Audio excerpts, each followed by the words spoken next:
Welcome to Praveen Bharati English school. आज हम लोग क्या पढ़ेंगे? मैथ इंग्लिश में।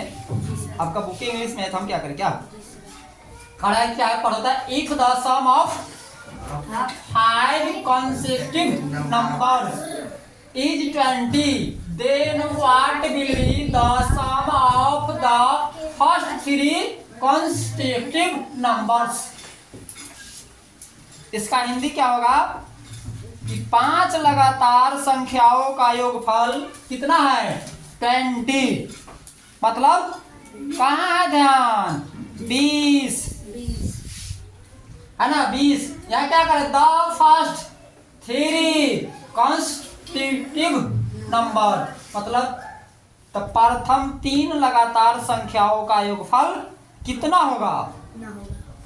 कभी आपको भविष्य में पूछेगा कि 5 लगातार संख्याओं का योगफल 20 है, तो पहला संख्या कौन होगा, दूसरा संख्या कौन होगा, चौथा संख्या कौन होगा, है ना? तो हम आपको क्या बोले हैं कि लगा दो पानी में आग, जवानी उसी को कहते हैं, और कर दो गणित को धुआं धुआं, विद्यार्थी उसी को कहते हैं।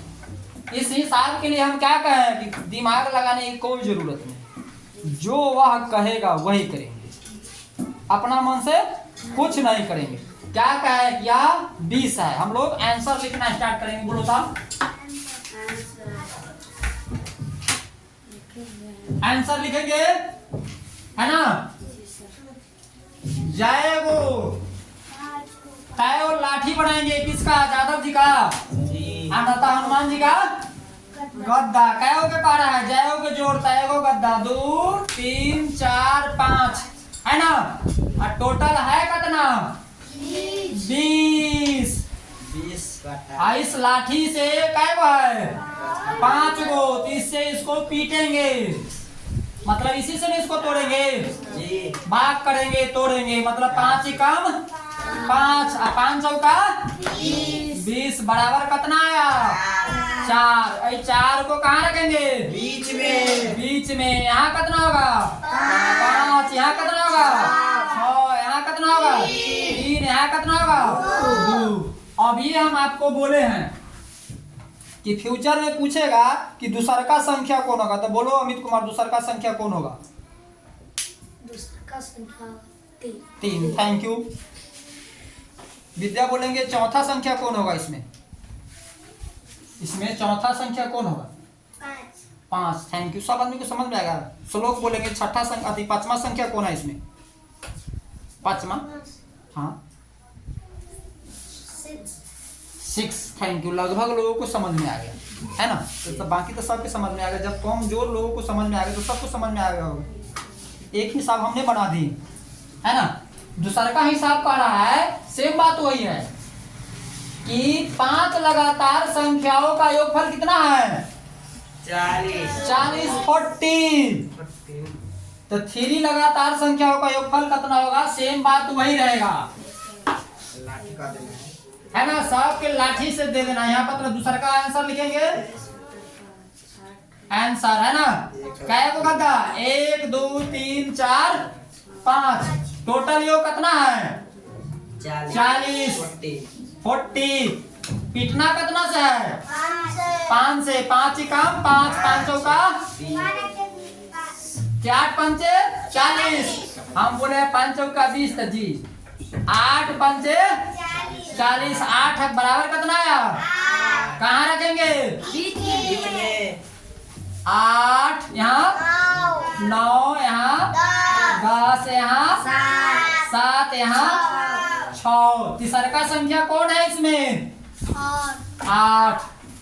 अब तीनों के जोड़ने के लिए बोला था 6 + 7 + 8 बराबर 21। आ गया घोष। अमित कुमार क्या आ रहा है? दूसरा का हिसाब बनाए, तीसरा का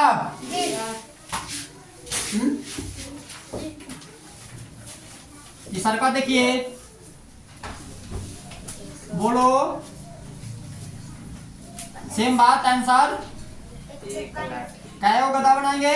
1 2 3 4 5 गो है कितना? 115। कितना से तोड़ेंगे, भाग करेंगे? 5 से। 5 एकम 5 23 पचे 115 बराबर 23। 23 है ना? अब यहाँ जादव जी का लाठी अगर बोला जा रहा है तो हम बोले हैं ना कि जाति पाति के लिए नहीं है, हम लोग हिसाब को ट्रिक से बनाते हैं ताकि समझ के लिए। इसलिए कोई भी आदमी जाति पाति का बात नहीं करेंगे कि जादव जी का बात हो रहा है, ठीक। इसलिए हम लोग इस तरह से पढ़ते हैं ट्रिक में कि आसान में दिमाग पर कम हो, मेमोरी बड़ा हो, ठीक है। आगे बढ़े जी। बन रहा है, तुम सो रहा है। अब कौन बच गया? चौथा जी। आई भी कितना है इसका? 5 गो लाठी और संख्या कितना है जोड़ करके? 35। कितना से पीटना है? 5 से। 5 एकम 5 7 5 35 बराबर 7। यहाँ लिखेंगे 7 8 9 6 5। क्या हो के जोड़ना है? तीनों के। कभी तीनों के जोड़ने के लिए कहेगा तो तीनों को जोड़ेंगे, कभी जो पूछेगा जो कौन कायमा नंबर है वही लिख देंगे, कभी कहेगा दुओं को जोड़ने के लिए तो दुइयों को जोड़ेंगे, समझा। अभी हम सिखा दिए, बाकी सब जैसे कहेगा आप अपना दिमाग से बना लेंगे। बोलो बराबर कितना आया? 18। आंसर। अगला भी बढ़े जी।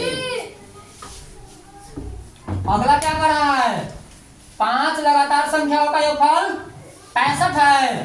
तो 3 का कितना होगा बताइए? तो आप लोग फटाफट बनाइए तो स्पीड में, तब तक हम इसको ढूंढना ढूंढते बनाइए स्पीड में। कितना आंसर आया? सबका बन गया जी। चेक करे, सबका 36 आया है। पचना है ना?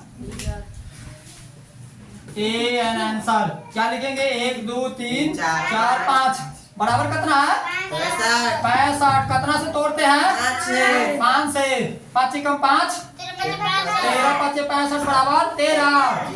यहाँ कितना है? 13 14 15 12 11। तीनों के जोड़ेंगे 11 प्लस 12 प्लस 13 36। 3 और 2 5 1 6 ना? 1 2 3। Thank you. 36। सब लोगों को समझ में आ गया? काहे अमित कुमार काहे उदास रहते हैं? अभी आपको क्या हम बताए थे, कुछ देर पहले बताए थे ना जी, कि लड़का को बिगाड़ने में मम्मी पापा दोनों का हाथ होता है और लड़की के बिगाड़ने में सिर्फ मम्मी का। कभी फ्यूचर में भी नहीं सुने हुए कि अगर कभी अचानक अभी क्या, अभी जो युग चल रहा है वो कलयुग है।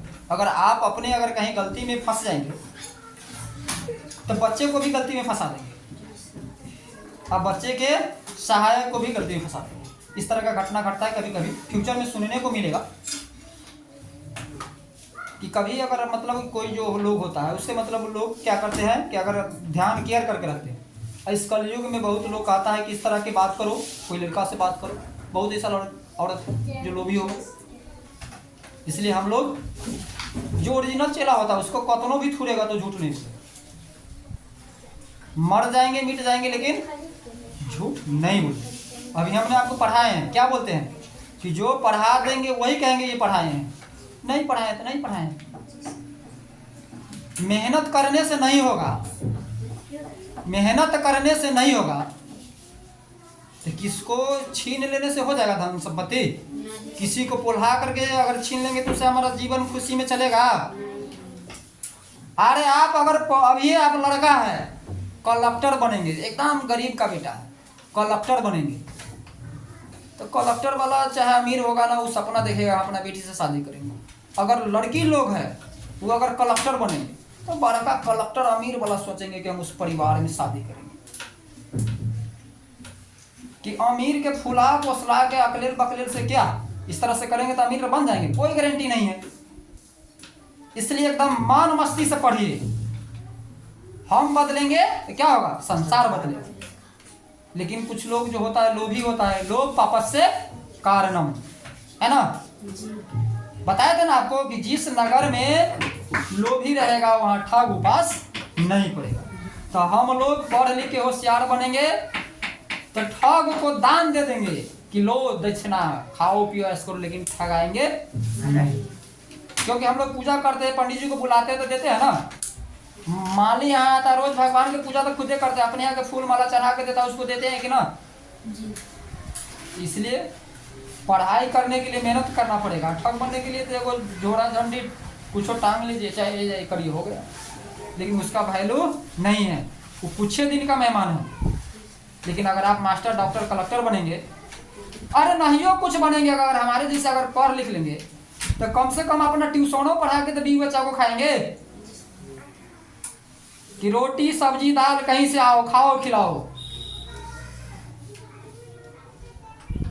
और नहीं तो क्या होगा, भूखे मरेगा। इसलिए पढ़ाई लिखाई सबसे बड़का संपत्ति क्या है? पढ़ाई लिखाई। या कोई न चोर चुरा सकता है, न भाई बांट सकता है। रुपया कमाएंगे, भाई बांट लेगा, जोड़ रहेगा, तब चोर उसको चुरा करके लेकर के भाग जाएगा। लेकिन विद्या कोई नहीं चुरा सकता है, जितना बांटेंगे उतना बढ़ेगा। इसलिए और सबसे पहले रिक्वेस्ट है कि कभी काल क्या होता है कि ठेस लगने से बुद्धि बढ़ता है। अगर जो लोग का गार्जियन अनपढ़ गवार होगा, अगर वो कहेंगे पहले काम करो, तो आपको पहले काम कर लेना। ये नहीं कि मेरा ही टैक्स बनाना है, नहीं तो हमारा ही टैक्स अगर बनाने में रह जाएंगे तो फिर आपको मेरा भी शिकायत होगा, आप भी धुलाई खाइएगा कि सर जी का बात मानता है, मरते वो काम ही नहीं करता है। लेकिन उसको पता नहीं है कि सर जी का नशा इसका चढ़ा है पढ़ाई का, कि हमको यह टैक्स बनाना है। तो आप लोगों से रिक्वेस्ट है कि जो कहेंगे मम्मी पापा गार्जियन अभिभावक, उसके अनुकूल काम कर। क्योंकि हम पढ़ाई भी इस तरह से कर देंगे, आप कौन को देर पढ़ेंगे तो समझ में आ जाएगा। ठीक है, तो अगला हिसाब आप लोग अगला विषय देखिए। तब तक के लिए धन्यवाद।